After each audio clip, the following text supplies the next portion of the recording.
இயேசு கிறிஸ்துவின் இன்ப இனிய நாமத்தில் வாழ்த்துகிறோம்.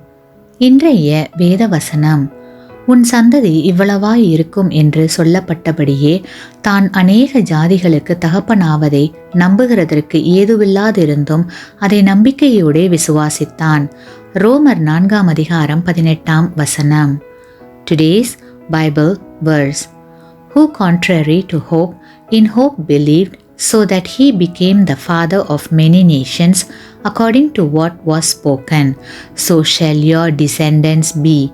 Romans chapter 4 verse 18. மனித சமுதாயத்தின் சூழ்நிலைகளை கடந்து செயல்பட வைப்பது நம்பிக்கை மட்டும்தான்.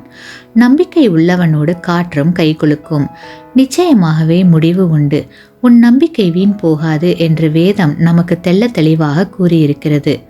ஆண்டவர் உங்களுக்கு ஏதாவது செய்ய வேண்டும் என்று விரும்பினால் நீங்கள் செய்ய வேண்டியது அவர் மேல் உங்களுடைய முழு நம்பிக்கையையும் வைப்பது.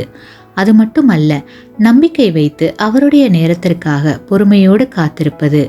அப்படி பெறும் ஆசீர்வாதம் நிச்சயம் முழுமை பெற்றதாக இருக்கும்.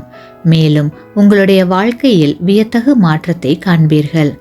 ஆபிரகாம் தன்னுடைய சூழ்நிலைக்கு நடுவில் தேவனாகிய கர்த்தர் தனக்கு அற்புதம் செய்வார் என்று முழு மனதோடு நம்பினார். அது மட்டுமல்ல, பொறுமையோடு காத்திருந்தார். அதன் விளைவு பலத்த ஜாதி உடையவராக மாறினார். ஆமேன்.